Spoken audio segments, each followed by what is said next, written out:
Remaining part of Lassine test we have done in one batch, but एक batch में थोड़ा सा बचा है after for I think 5 to 10 minutes. Quantitative analysis करते हैं. दिस इज वेरी वेरी मैं जो बताऊंगा वही क्वेश्चन डायरेक्टली आपको मोस्ट कॉमनली पूछे जाएंगे, और ये बहुत सिंपल है. क्वांटिटेटिव एनालिसिस में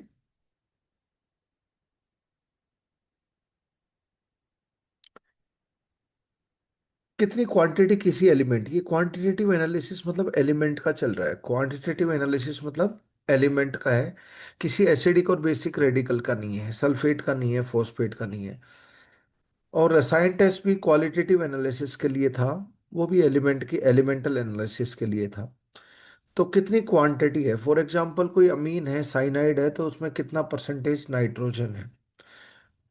सबसे पहले हम कार्बन हाइड्रोजन की क्वांटिटी कैसे देखते हैं. एक चीज का ध्यान रखो, यहाँ पर सबसे पहले तो कौन सा मेथड होता है, लीबिक मेथड, लीबिक कंबशन मेथड. बहुत सिंपल चीज है. कोई भी ऑर्गेनिक कंपाउंड है, उसमें कार्बन हाइड्रोजन है, ये ऑक्सीडाइजिंग एजेंट है CuO. अकेला CuO रख दें तो भी कार्बन को, Cu खुद को रेड्यूस कर लेता है, CuO कॉपर+2 कॉपर मेटल में चला जाता है. कॉपर मेटल रेड सॉलिड होता है, आप लोग जानते हैं. Cu2 एंड Cu दोनों रेड सॉलिड होते हैं. सॉल्यूशन में पीपीटी की फॉर्म में होते हैं, अगर सॉल्यूशन हुआ तो भी. वैसे भी बिल्कुल आइसोलेटेड होंगे तो रेड सॉलिड होंगे. CuO खुद ऑक्सीडाइजिंग एजेंट के रूप में काम करता है और खुद को रेड्यूस कर लेता है Cu में, ऑक्सीजन दे देता है. वही ऑक्सीजन हाइड्रोकार्बन के डेरिवेटिव में जो कार्बन होता है उसको CO2 में ऑक्सीडाइज कर देता है, हाइड्रोजन है उसको H2O में ऑक्सीडाइज कर देता है. कार्बन का ऑक्साइड बन जाता है डाइऑक्साइड, कार्बन डाइऑक्साइड. हाइड्रोजन का ऑक्साइड H2O बन जाता है CO की ऑक्सीजन लेकर. अगर बाई चांस कोई भी कार्बन हाइड्रोजन एटम पूरी तरह कन्वर्ट नहीं हुआ, CO2 H2O में नहीं गया, तो ऑक्सीजन और दे देंगे ताकि बिल्कुल भी कार्बन और हाइड्रोजन नहीं बचे. क्वांटिटेटिव एनालिसिस में हमें एक बेसिक चीज यूज करनी पड़ेगी, और वो यूज करनी पड़ेगी कंजर्वेशन ऑफ एटम. यानी कि आपके लिए कुछ भी नई चीज नहीं है, बहुत सिंपल है. इसकी कैलकुलेशन वगैरह से बिल्कुल भी डरने की जरूरत नहीं है. Calculations are really really easy. आपको सब कुछ पहले से आता है, आपको कुछ भी जानने की खास जरूरत नहीं है. आपको कुछ बेसिक चीजें ध्यान रखनी होंगी, वो मैं बताता रहूंगा. इजी इजी पोर्शन है टू कवर. तो कार्बन, जैसे ये हाइड्रोकार्बन है बेटा, है ना. और सब कुछ एनसीईआरटी से आता है, इसमें कुछ भी एनसीईआरटी से बाहर नहीं आता. This is very simple. Hydrocarbon है, हाइड्रोजन और कार्बन, और दूसरे एलिमेंट भी होंगे. ये रिएक्शन सब लोग जानते हैं. हाइड्रोकार्बन को O2 के साथ जलाते हैं तो कार्बन CO2 में चला जाता है, हाइड्रोजन H2O में चला जाता है.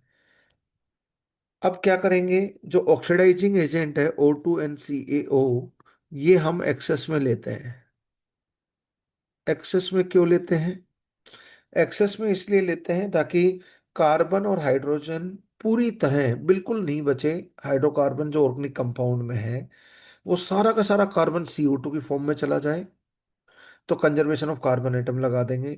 सारा का सारा हाइड्रोजन जो हाइड्रोकार्बन ऑर्गेनिक कंपाउंड में था वो H2O की फॉर्म में चला जाए. इसलिए हम एक्सेस में लेते हैं. तो लिबिक कंबशन मेथड ये हो गया. अब क्या करेंगे, H2O, कितना ग्राम H2O प्रोड्यूस हुआ ये पता लग जाए तो हमारी कैलकुलेशन हो जाएंगी आगे. तो आगे कैलकुलेशन में कोई दम नहीं है. कितना ग्राम हाइड्रोजन बचा बना, कितना ग्राम H2O बना, उस हिसाब से जितने मोल ऑफ H2O बनेंगे लिबिक कंबशन मेथड में, उसके डबल मोल हाइड्रोजन होंगे, क्योंकि एक H2O में दो हाइड्रोजन है. तो उससे मोल ऑफ हाइड्रोजन आ गए. उतने मोल ऑफ हाइड्रोजन किस में है, रिएक्टेंट में है, तो वेट ऑफ हाइड्रोजन आ गया मोल ऑफ हाइड्रोजन से. वेट ऑफ ऑर्गेनिक कंपाउंड दे रखा होगा, तो वेट ऑफ हाइड्रोजन जो mole of H2O multiplied by 2 से आ जाएगा. एक बार तो ये CaCl2 एक डिहाइड्रेटिंग एजेंट होता है। अगर हम CO2 + H2O के वेपर्स को या CO2 + H2O के मिक्सचर को अगर हम CaCl2 डिहाइड्रेटिंग एजेंट के साथ ट्रीट करेंगे, तो CaCl2 का मास पहले 10 ग्राम था। मान लीजिए CO2 + H2O मिक्सचर के साथ ट्रीट किया, वेपर मिक्सचर के साथ ट्रीट किया, तो जो मास कम होगा गैसियस कंपोजिशन का, वो H2O कम हो जाएगा, क्योंकि H2O CaCl2 में एब्जॉर्ब हो जाएगा। CaCl2.6H2O बना लेगा। CO2, CO2 एसिडिक ऑक्साइड है, एसिडिक गैस है। कोई जो भी एसिडिक गैस है, स्पेशली CO2, उसको कॉस्टिक पोटास सॉल्यूशन में, मतलब KOH, कॉस्टिक सोडा होता है NaOH, कॉस्टिक पोटास होता है KOH, sodium soda, potash, potassium, है ना। KOH हो गया कॉस्टिक पोटास, और NaOH हो गया कॉस्टिक सोडा। तो कॉस्टिक पोटास सॉल्यूशन से पास करेंगे। कॉस्टिक पोटास सॉल्यूशन का मान लो 100 ग्राम वजन है। CO2 + H2O या अदर गैसेस के मिक्सचर को पास करेंगे, जिसमें मान लो CO2 सिर्फ एब्जॉर्ब होती है, यहाँ पर CO2 एब्जॉर्ब होगी बस। और मास, पहले मास 100 ग्राम था KOH के सॉल्यूशन का, कॉस्टिक पोटास सॉल्यूशन का, अब 120 ग्राम हो गया। तो CO2 का मास 20 ग्राम होगा, क्योंकि CO2 पूरा उसमें एब्जॉर्ब हो जाएगी। वेरी इजी, ये भी हमें पहले से पता है। CaCl2 डिहाइड्रेटिंग एजेंट है, और H2O को अपने पास रख लेता है। H2O को, CO2 एसिडिक ऑक्साइड है, वो कॉस्टिक पोटास सॉल्यूशन में गायब हो जाती है, डिजोल्व हो जाती है, ये भी हमें पता है। बस ध्यान रखने का है, CO और O2 ये ऑक्सीडाइजिंग एजेंट है, सिर्फ CO भी अकेला ऑक्सीडाइज कर देगा। पर बिल्कुल बिना बचे कार्बन हाइड्रोजन सारा H2 और CO2 में चला जाए, क्योंकि यहाँ कंजर्वेशन ऑफ एटम लगाएंगे, जितना रिएक्टेंट में एलिमेंट कार्बन हाइड्रोजन के एटम थे, उतने ही प्रोडक्ट में होंगे। तो कंजर्वेशन ऑफ एटम के लिए, अब देखो जो मैंने समझाया वो सब कुछ डायग्राम से हम दोबारा रिपीट कर सकते हैं। ये लीविक कंबशन मेथड का है बेटा। यहाँ पर अगर हम सैंपल रखेंगे, बोट टाइप के एक वेसल में सैंपल रख दें, ऑर्गेनिक कंपाउंड रख देते हैं, यहाँ से हम प्योर ऑक्सीजन पास करेंगे और एक्सेस में पास करेंगे, और इसका कंबशन हो जाएगा CO2 + H2O। उसके बाद CO के पैलेट्स हम लोग यूज करते हैं इधर। पैलेट्स मतलब टुकड़े हैं छोटे छोटे। CO के पैलेट्स यूज करते हैं, दूसरा ऑक्सीडाइजिंग एजेंट इसकी लाइफ में आया। बाई चांस कोई C से CO2 नहीं बना हो, CO ही बना हो, रह गया हो, तो सारा का सारा कार्बन COO बचा हुआ CO2 में ले जाएगा, हाइड्रोजन H2O में चला जाएगा। CO एक दूसरा ऑक्सीडाइजिंग एजेंट है, और है पहले एक्सेस ऑफ O2 तो है ही, रति भर भी हम नहीं छोड़ना चाहते हैं, इसलिए एक्सेस ऑफ CO + O2। यहाँ पे दो चीज हैं, अगर हाइड्रोकार्बन है तो CO2 and H2O, CO2 and H2O दो चीजें हैं।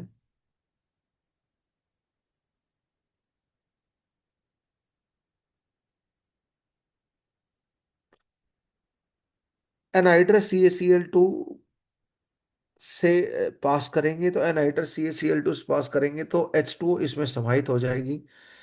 तो CaCl2 का मास पहले कितना था, अब CaCl2 का मास H2O इसमें गायब होने के बाद, H2O इसमें एब्जॉर्ब होने के बाद कितना है, उस मास के डिफरेंस से H2O के मास आ जाएगा। H2O के मोल आ गए, मल्टीप्लाइड बाई 2 के कर देंगे तो हाइड्रोजन के मोल आ गए, मल्टीप्लाइड बाई 1 कर देंगे, 1 ग्राम पर मोल होता है, तो हाइड्रोजन का मास आ गया। ऑर्गेनिक कंपाउंड का मास ले लेते हैं M। तो ये हाइड्रोजन का mass in organic compound numerator में है, जो H2O के थ्रू आ गया। Total mass of organic compound ये हो गया mass fraction of hydrogen in organic compound, गुणा में 100, तो ये percentage by mass, quantity percentage की टर्म में मिल गई। ये कैलकुलेशन बड़ी मजाक है, ये सब हम करते आ रहे हैं, ये छोटी मोटी चीजें हैं, बस मेथड समझना है। लिविक कंबशन मेथड में फिर यहाँ पर आपका H2O गायब हो चुका है, CO2 है, और CO2 KOH के सॉल्यूशन, पहले मास देखेंगे बाद में KOH सॉल्यूशन का मास देखेंगे।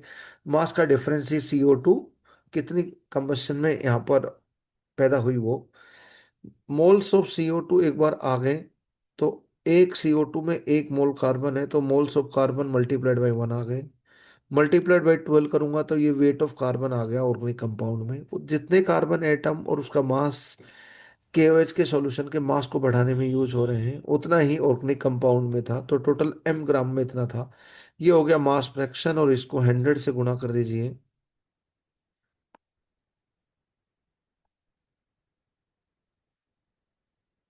आपका परसेंटेज ऑफ कार्बन आ जाएगा। यहाँ परसेंटेज ऑफ हाइड्रोजन की वैल्यू आ गई है। बस बहुत सिंपल है। आपसे क्वेश्चन क्या क्या पूछेंगे कि कार्बन और हाइड्रोजन के क्वांटिटेटिव एस्टिमेशन के लिए, क्वालिटेटिव नहीं, क्वालिटेटिव एस्टिमेशन के लिए जो चाहिए वो आपको पता है, ऑलरेडी पढ़ चुके हो कई बार। ठीक है, यहाँ पे क्वालिटेटिव एनालिसिस में कार्बन हाइड्रोजन का दे रखा है, आपको ऑलरेडी पता है, not a big deal, this is very very simple thing, ये आसान चीजें हैं। क्वेश्चन क्या पूछेंगे मैं पहले बता देता हूँ। कार्बन हाइड्रोजन की क्वांटिटी एस्टिमेशन के लिए कौन सा मेथड होता है? लीबिग कंबशन मेथड। दूसरा, उसमें क्या रिएक्शन होती है ऑर्गेनिक कंपाउंड को, दो दो ऑक्सीडाइजिंग एजेंट CONO2 दोनों के साथ एक्सेस के साथ रिएक्ट करते हैं, ताकि लिमिटिंग रिएजेंट ऑर्गेनिक कंपाउंड रहे, ताकि उसका सारा कार्बन CO2 में और सारा हाइड्रोजन H2O में, कार्बन हाइड्रोजन अपने ऑक्साइड्स CO2 और H2O में चले जाएं। ओके। CO2 को एब्जॉर्ब करने के लिए कौन सा सॉल्यूशन यूज करते हैं? KOH। H2O को एब्जॉर्ब करने के लिए कौन सा डिहाइड्रेटिंग एजेंट यूज करते हैं? Calcium chloride. है ना? ये सारे क्वेश्चन रहेंगे, और कुछ नहीं। बाकी न्यूमेरिकल कैसे रहेंगे? जो मैंने बताए थे वैसे न्यूमेरिकल रहेंगे। न्यूमेरिकल एकदम इजी वाले होते हैं, न्यूमेरिकल में कोई दमखम नहीं होता है। जो मैंने समझाया है वो सारी कहानी ये है, ये कोई दमदार चीज नहीं होती है, फर्जी चीजें हैं। आसान है, बहुत आसान है, आप करते हुए आ रहे हो, आपके लिए नॉर्मल है। जो न्यूमेरिकल करते हुए आ रहे हैं उन बच्चों के लिए सब नॉर्मल है। जैसे ये क्वेश्चन देख लो, इस तरह के इजी इजी क्वेश्चन कभी पूछे जाते हैं नीट में, क्वेश्चन न्यूमेरिकल तो पूछे जाते हैं इसमें, पर न्यूमेरिकल का कोई लेवल नहीं होता। हम ये टॉपिक नहीं भी पढ़े तो भी हो जाएगा, मतलब न्यूमेरिकल ऐसे होते हैं, हम ये टॉपिक नहीं भी पढ़े तो भी हो जाएंगे। सिर्फ कंजर्वेशन ऑफ एटम, और वो सबको पता ही रहता है। जैसे ऑन कंप्लीट कंबशन इतना ग्राम ऑफ ऑर्गेनिक कंपाउंड, जिसको हम बोल रहे थे, इतना दे दिया ऑर्गेनिक कंपाउंड, गेव इतना ग्राम ऑफ कार्बन डाइऑक्साइड, तो इससे मोल ऑफ कार्बन डाइऑक्साइड आ जाएंगे, गुणा में 1 से मोल ऑफ कार्बन आ जाएंगे, गुणा में 12 से mass of carbon, divide by m कर देंगे, गुणा में 100 तो परसेंटेज ऑफ। एंड कितना ग्राम हाइड्रोजन, ये CaCl2 के सॉल्यूशन, CaCl2 डिहाइड्रेटिंग एजेंट के मास इंक्रीज से आया होगा, और ये वैल्यू KOH के सॉल्यूशन के मास इंक्रीज से एक्सपेरिमेंटली मेजर किया होगा। ये सब एक्सपेरिमेंट है। Determine the percentage composition of carbon hydrogen in the organic compound. देखो ये क्या है, वेट ऑफ CO2, ये आ गया मोल ऑफ CO2, W/m से CO2 के, गुणा में 1 किया नहीं, गुणा में 12 कर, मोल ऑफ CO2 है उतने मोल ऑफ कार्बन है, तो ये हो गया वेट ऑफ कार्बन। क्या हो गया? Weight of carbon. ठीक है, ये हो गया वेट ऑफ ऑर्गेनिक कंपाउंड, और गुणा में 100, वही है। इसी तरह परसेंटेज ऑफ हाइड्रोजन, H2O का मास कितना है, ये डिवाइड बाई m कर देंगे, तो ये हो गया मोल ऑफ H2O, और ये हो गया 2 से गुणा करते ही मोल ऑफ हाइड्रोजन, और वही हो गया mass of hydrogen, divide by mass of organic compound कर दें, तो ये हो गया मास फ्रैक्शन ऑफ हाइड्रोजन गुणा में 100। This is very low level thing, है ना? इस तरह के आसान आसान से न्यूमेरिकल आते हैं, ये सारी राम कहानी पर ध्यान ना दें, ये आपको पता है सब। ये कैलकुलेशन वैल्कुलेशन हमारे लिए बहुत नॉर्मल चीजें हैं। अब हम बात करते हैं नाइट्रोजन की, ये इंपॉर्टेंट है बजाओ। नाइट्रोजन के estimation, quantitative estimation of nitrogen. Qualitative estimation of nitrogen के लिए तो ऑर्गेनिक कंपाउंड में नाइट्रोजन होता था, सोडियम एक्सट्रैक्ट में NaCN की फॉर्म में आ जाता था, कार्बन भी होना चाहिए ऑर्गेनिक कंपाउंड में, और NaCN के हम फर्दर टेस्ट करते थे कि साइनाइड है या नहीं है। वो रिपीटेड चीजें हैं, बहुत सिंपल चीजें हैं। अब देखो ड्यूमास मेथड, दो हैं नाइट्रोजन के क्वांटिटिव एस्टिमेशन के लिए, एक डुमास मेथड है, दूसरा डेल्टा मेथड। इनके ऊपर खूब न्यूमेरिकल पूछे जाते हैं। डुमास मेथड के लिए मैं आपको बोलूं कि आपको कुछ खास जानने की जरूरत है, इसमें आसान चीज है। ड्यूमास मेथड में ऑर्गेनिक कंपाउंड में जो भी नाइट्रोजन होता है, जैसे ऑर्गेनिक कंपाउंड है, जो भी नाइट्रोजन होता है उसको N2 में कन्वर्ट कर लेते हैं। किस में कन्वर्ट कर लेते हैं? Nitrogen converts to N2। अब वो कैसे करते हैं अभी मैं बताता हूँ। नाइट्रोजन जो भी होता है N2 में कन्वर्ट कर देते हैं किसी दूसरे रिएजेंट के साथ रिएक्शन करके, जो एक्सेस में होता है। दूसरा होता है बेटा जेल्डाल मेथड। जेल्डाल मेथड में जितनी भी नाइट्रोजन ऑर्गेनिक कंपाउंड में है, उस सब को हम अमोनिया या अमोनियम सल्फेट में कन्वर्ट कर लेते हैं। अमोनिया या अमोनियम सल्फेट में कन्वर्ट कर लेते हैं। अमोनिया या फिर अमोनियम सल्फेट में कन्वर्ट कर लेते हैं। तो पहला क्वेश्चन तो यही पूछा जाता है कि ड्यूमास मेथड या जेल्डर मेथड किसके क्वांटिटेटिव एस्टिमेशन के लिए होता है? Nitrogen element in compounds, organic compounds में नाइट्रोजन एलिमेंट ऑर्गेनिक के टेस्ट हैं। बाकी किस तरह के नाइट्रोजन के एस्टिमेशन करते time nitrogen present in organic compound converted to which particular molecule और कंपाउंड और मॉलिक्यूल ऑफ कंपाउंड और वट एवर फॉर्म। तो ड्यूमास मेथड में नाइट्रोजन सारा का सारा N2 में ले जाया जाता है, और जेल्डाल मेथड में के साइलेंट है इधर। जेल्डाल मेथड में जैसे ही बोलना स्टार्ट करते हैं, तो जेल्डाल मेथड में सारा का सारा नाइट्रोजन अमोनियम सल्फेट या अमोनिया में कन्वर्ट कर दिया जाता है। ठीक है। अब आते हैं ड्यूमास मेथड के ऊपर। ड्यूमास मेथड के ऊपर जितना भी ऑर्गेनिक कंपाउंड में ड्यूमास ऑर्गेनिक कंपाउंड को हम लोग ऑक्सीडाइजिंग एजेंट CuO के साथ हीट करते हैं। ये ऑक्सीडाइजिंग एजेंट है आपका CuO। ये क्या करेगा? कार्बन को, अभी अभी पढ़ा था हमने, कार्बन हाइड्रोजन, कार्बन को CO2 में ले जाएगा, हाइड्रोजन को H2O में ले जाएगा, नाइट्रोजन को N2 में ले जाता है। नाइट्रोजन को कहां पर ले जाता है? N2 में। ऑर्गेनिक कंपाउंड में नाइट्रोजन जनरली -3 में रहती है, -3 में रहती है मोस्टली। यहाँ पर नॉट ऑलवेज, पर मोस्टली -3 में, या N2 में 0, यानी कि ऑक्सीडाइज हो गया नाइट्रोजन। और कॉपर तो खुद Cu+2 से Cu में रेड सॉलिड में चला जाता है, इसमें कोई नहीं। तो CuO ही ऑक्सीडाइजिंग एजेंट है। और यहाँ पर इनर्ट एटमॉस्फेयर ऑफ CO2 रखते हैं साथ में। एरो के ऊपर CO2 लिख लो। इनर्ट एटमॉस्फेयर ऑफ CO2 में के प्रेजेंस में CO oxidising agent organic compound के नाइट्रोजन को N2 में कन्वर्ट कर देता है।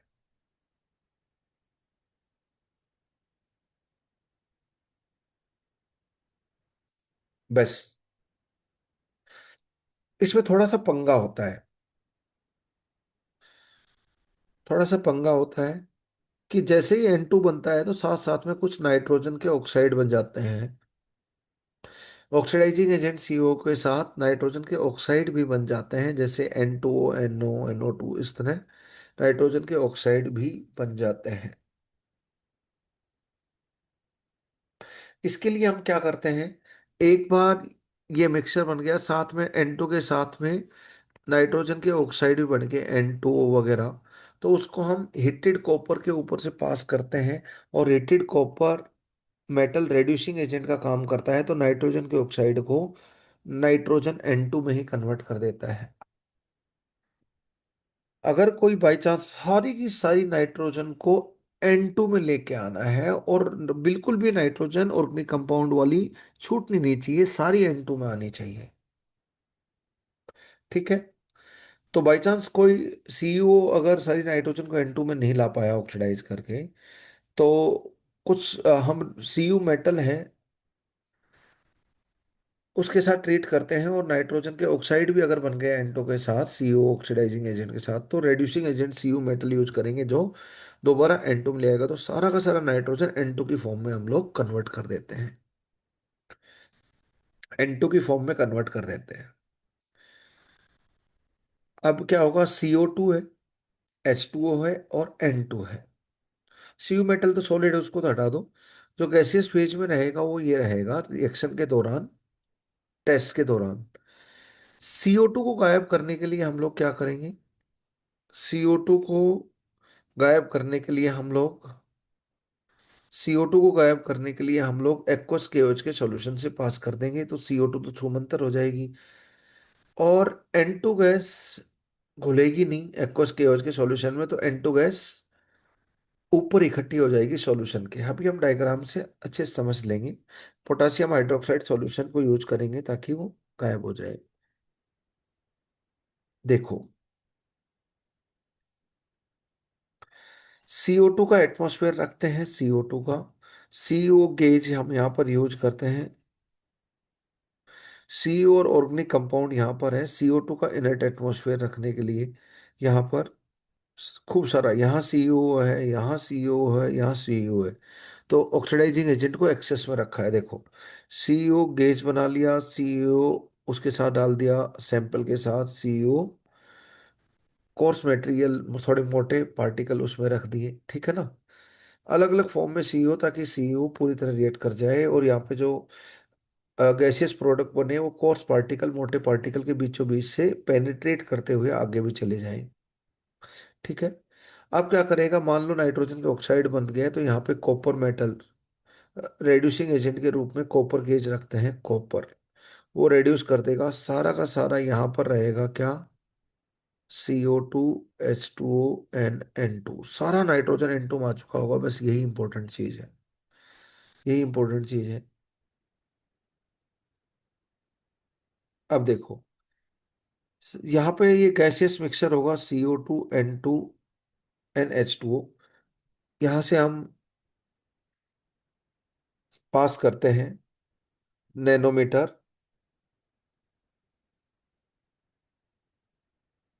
तो KOH के सॉल्यूशन में हम लोग पास करेंगे तो CO2 तो गायब हो जाएगी, इसमें घुल जाएगी। KOH के सॉल्यूशन में CO2 यहाँ रह जाएगी, ठीक है।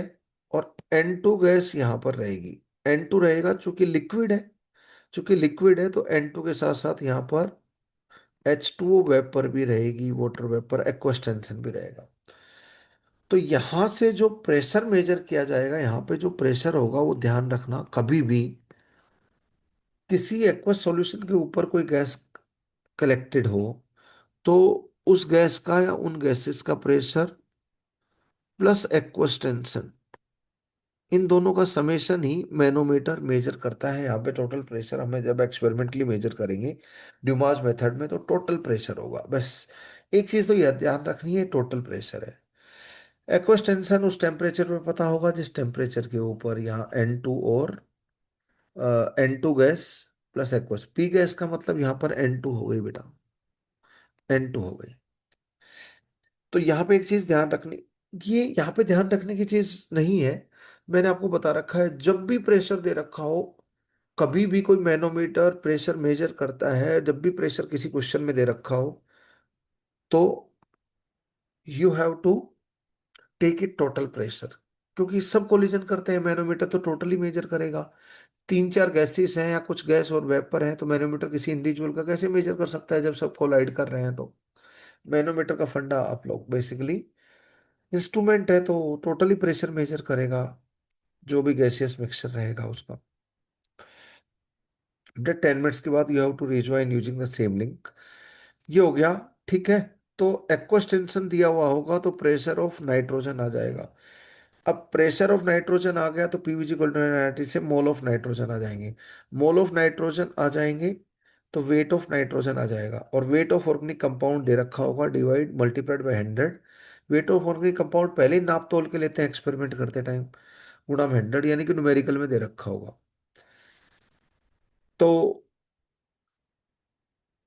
अब क्या क्या क्वेश्चन पूछेंगे इसके ऊपर न्यूमेरिकल के अलावा? न्यूमेरिकल बहुत ही नॉर्मल लेवल के होते हैं, न्यूमेरिकल बहुत ही इजी होते हैं, न्यूमेरिकल में कोई दम नहीं होता। पूछेंगे डुमास जेल्टाल मेथड किसके लिए होते हैं? नाइट्रोजन की क्वांटिटेटिव एस्टिमेशन के लिए। डुमास मेथड में नाइट्रोजन जो ऑर्गेनिक कंपाउंड में बसी रहती है, उसको किस ऑक्सीडाइजिंग एजेंट की हेल्प से, किस कंडीशन में और किस कंपाउंड में या मॉलिक्यूल में, एलिमेंट में कन्वर्ट करते हैं? तो नाइट्रोजन एलिमेंट में कन्वर्ट करते हैं N2 मॉलिक्यूल की फॉर्म में। ऑक्सीडाइजिंग एजेंट CO2 होता है इन एटमॉस्फेयर ऑफ CO2, ठीक है।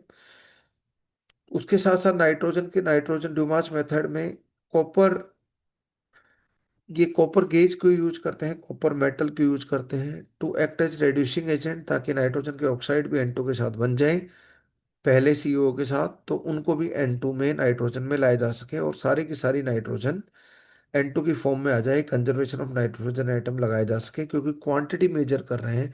इधर इधर भी कुछ नाइट्रोजन एटम चले गए तो कैलकुलेशन गड़बड़ा जाएंगी, गलत एस्टिमेशन हो जाएगा। इसलिए हम कोई चांस नहीं छोड़ना चाहते हैं सारी की सारी। इसलिए कार्बन हाइड्रोजन के एस्टिमेशन में O2 और CU दो दो ऑक्सीडाइजिंग एजेंट, और वो भी एक्सेस में यूज किए थे। यहाँ पर भी हम CU के गेज यूज करते हैं। पूरा एक्सपेरिमेंटल सेटअप ये है, आप समझ गए। डन। अब ये पूरी राम कहानी है ना, कोई जानने की जरूरत नहीं है, सब आपको आता है। यहाँ पे क्या क्या है, P1 V1 T1 is equal to P2 V2 T2। उस वॉल्यूम को, जो वहां पर वॉल्यूम मेजर किया है, वॉल्यूम तो हम देख ही लेंगे, यहाँ पर वॉल्यूम मेजर किया है। यहाँ पे वॉल्यूम कितना, वॉल्यूम ऑफ N2 है वो, और मैनोमीटर यहाँ पे लगा दे तो प्रेशर भी मेजर हो जाएगा। प्रेशर भी कभी कभी दे देता है क्वेश्चन में। वॉल्यूम तो बहुत, ये क्या है, ग्रेजुएटेड है, देखो इसके ऊपर मार्किंग है, ग्रेजुएटेड है। तो वॉल्यूम तो डायरेक्टली देखते ही मेजर हो जाएगा, जहां तक निशान है उतना वॉल्यूम ऑफ गैस कलेक्टेड होगा। अब उस वॉल्यूम को हम वॉल्यूम एट STP कन्वर्ट कर लेते हैं, P1 V1/T1 is equal to P2 V2/T2। ऐसा कोई करने की जरूरत नहीं है, अननेसेसरी इतनी कैलकुलेशन क्यों बढ़ाई। आप तो मैंने जैसे बताया था वैसे कर लो, ये सुन लो, और बोले ही करो कन्वर्ट तो कर लेंगे, वो भी नॉर्मल चीज है हमारे लिए। सब कुछ वही है। फिर डिवाइड बाई 22,400 ml से डिवाइड करके वॉल्यूम ऑफ N2 को, मोल ऑफ नाइट्रोजन निकल जाएंगे। सब सिंपल है। जैसे कि ये क्वेश्चन अगर हम देखें,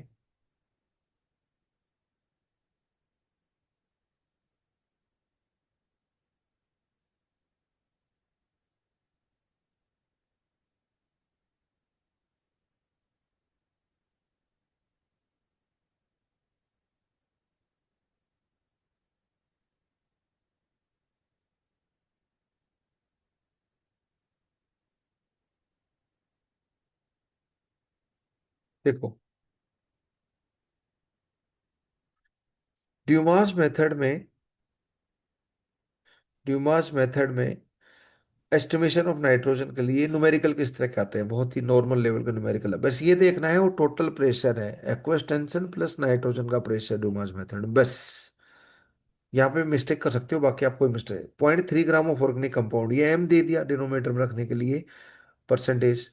कंपाउंड इतना ml ऑफ नाइट्रोजन कलेक्टेड, ऊपर वो ग्रेजुएटेड ट्यूब है, तो उससे नाइट्रोमीटर की, उससे हम लोग नाइट्रोजन मेजर कर लेते हैं। वॉल्यूम ऑफ नाइट्रोजन 50 ml है, 300 केल्विन और इतना प्रेशर।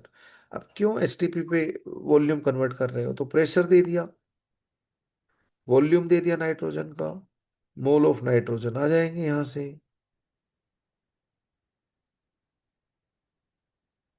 RT। पर ये टोटल प्रेशर है, ये टोटल प्रेशर है, यहाँ पे सिर्फ नाइट्रोजन का ही प्रेशर पुट करना है। नाइट्रोजन के मोल चाहते हो तो, नाइट्रोजन के मोल चाहते हो तो टेम्परेचर दे दिया है, प्रेशर इसको एटमॉस्फेयर में कन्वर्ट कर लेना। एक्वस टेंशन दे रखी होगी क्वेश्चन में, दे रखी है, एक्वस टेंशन है 15 mm। तो 715 में से 15 घटा दो, 700। तो इसकी वैल्यू कितनी आ गई, 700 डिवाइड बाई 760 सेंटीमीटर, मिलीमीटर में होगी, हाँ। वॉल्यूम दे ही रखा है, इसको लीटर में पुट कर दो, 50/1000। आर की वैल्यू एटमॉस्फेयर लीटर वाली अप्रोक्सीमेटली 1/12 पुट करते हैं, वही कर दो। टेम्परेचर 300 केल्विन दे ही रखा है, यहाँ से डायरेक्टली मोल ऑफ नाइट्रोजन आ गया। STP पे कोई कन्वर्ट करने की जरूरत नहीं है। बोले, अगर कोई क्वेश्चन ही पूछ लिया, बताओ STP के ऊपर उसी नाइट्रोजन को जो कलेक्ट हुई है, बताओ कितना वॉल्यूम ऑक्यूपाई करेगा, तो कर लो। बस मेन चीज यही है कि प्रेशर ऑफ नाइट्रोजन वो हम पहले ही पता है। जब भी गैसेस मिक्सचर का गैस प्लस वेपर का प्रेशर हो, वो टोटल प्रेशर होता है। ड्यूमास मेथड में एक्वस केओएच के सॉल्यूशन, तो केओएच का सॉल्यूशन है, एक्वस सॉल्यूशन है, तो H2O भी रहेगा ऊपर, वेपर भी रहेंगी। पर खास नहीं रहता, 15 mm यानी कि कम ही वेपर उड़ी रहती है। पर जितना भी दिया हुआ क्वेश्चन में, उससे कर दो, ये मोल ऑफ नाइट्रोजन आ गई, मोल ऑफ नाइट्रोजन से weight of nitrogen divide by organic compound. तो इस तरह करने की कोई जरूरत नहीं है। STP के ऊपर वॉल्यूम कैलकुलेट करो, करना चाहो कर लो, वो भी हमें आता है, सिंपल। तो न्यूमेरिकल में कोई दम खम नहीं है। अब हम बात करते हैं जेल्टाल मेथड, वेरी इंपॉर्टेंट है ना। ड्यूमाज और डेल्टाल मेथड पे सबसे ज्यादा क्वेश्चन पूछते हैं। ड्यूमास और डेल्टर मेथड में सबसे ज्यादा क्वेश्चन पूछे जाते हैं। यहाँ पे कॉन्सेंट्रेट यहाँ पे कॉन्सेंट्रेटेड सल्फ्यूरिक एसिड के साथ हीट करते हैं। सल्फ्यूरिक एसिड जो भी नाइट्रोजन प्रेजेंट होता है उसको अमोनियम सल्फेट में कन्वर्ट कर देता है। अब गौर से सुनते रहना। मैं बोलूंगा कि इससे रिलेटेड सारी चीजें आपको आती हैं, बिल्कुल आती हैं, कोई खास नहीं है। सारी रिएक्शन आपको आती, पर इसमें 3 बार रिएक्शन होती है अलग अलग। तो कई बार रिएक्शन होने से वो कैलकुलेशन आपको बड़ी हुई लगती है, पर टाइट्रेशन के क्वेश्चन आपने कर रखे हैं, 2 3 4 रिएक्शन इन्वॉल्व करने वाले, तो ये कुछ नहीं है। आपको कंफ्यूजिंग जरूर लग सकता है अगर इसको पढ़ने की कोशिश करोगे तो। नेक्स्ट पेज पे इसको पढ़ने की कोशिश करोगे तो you might find it confusing, है ना। इस सब को देखकर आपको कंफ्यूजन लगेगा, कोई कंफ्यूजन की बात नहीं है, छोड़ ही दो। आपको सारी चीजें पहले से आती हैं, यहाँ पढ़ते टाइम आपको अजीबोगरीब लग सकता है, पर यू नो एवरीथिंग। जेल्डार मेथड में हम क्या करते हैं, कॉन्सेंट्रेटेड सल्फ्यूरिक एसिड के साथ ट्रीट करते हैं, तो दो भी नाइट्रोजन प्रेजेंट है वो अमोनियम सल्फेट में कन्वर्ट हो जाती है, अमोनियम सल्फेट में। अब हम एक चीज जानते हैं, सबको एक्सेस एक्सेस के साथ रिएक्ट करेंगे, सल्फ्यूरिक एसिड क्या होगा, एक्सेस में, ताकि सारी नाइट्रोजन अमोनियम सल्फेट में चली जाए। ठीक है। यहाँ देखो, ऑर्गेनिक कंपाउंड है, नाइट्रोजन कंटेनिंग ऑर्गेनिक कंपाउंड। इस पूरे कंपाउंड का मास मान लो m दे रखा है। इसको हम सल्फ्यूरिक एसिड के साथ सब एक्सेस में लेंगे बेटा, सारा, सबको अमोनियम सल्फेट में कन्वर्ट कर लिया। अब देखो, फिर ये भी, ये हम लोग जानते हैं ऑलरेडी, अमोनियम हाइड्रोक्साइड एक वीक बेस होता है। बेटा इसी लिंक को रिज्वाइन कर लेना अभी। अमोनियम हाइड्रोक्साइड एक वीक बेस होता है, उसको स्ट्रॉन्ग बेस NaOH के साथ ट्रीट करेंगे तो स्ट्रॉन्ग बेस बोलेगा वीक बेस को अमोनियम हाइड्रोक्साइड, तू अमोनिया अमोनिया हाइड्रोक्साइड फुर हो जा, सॉल्ट अपना बनेगा अमोनियम सल्फेट, अमोनिया तो सल्फेट सॉल्ट बना के रखा है, strong base displaces weak base from A salt solution, सबको पता है।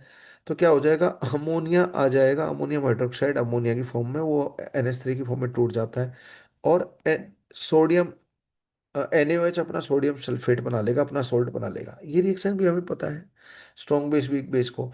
तो अमोनिया के फॉर्म में आ गया अमोनियम सल्फेट, और फाइनली NaOH, NaOH भी एक्सेस में लेंगे। अब जो अमोनिया के साथ रिएक्शन करवाएंगे उसमें सल्फ्यूरिक एसिड की दोबारा से, चल इस बार स्टैंडर्ड सॉल्यूशन होगा सल्फ्यूरिक एसिड का, क्या होगा, स्टैंडर्ड सॉल्यूशन। इसकी मोलरिटी नॉर्मलिटी हमें पता है, तो इसको हम रिएक्ट करवाएंगे। अब इसको फिर हम एक्सेस में रिएक्ट करवा देंगे। तो एक्सेस में रिएक्ट करेंगे, सारी की सारी नाइट्रोजन कहाँ चली जाएगी, फाइनली अमोनियम सल्फेट में चली जाएगी।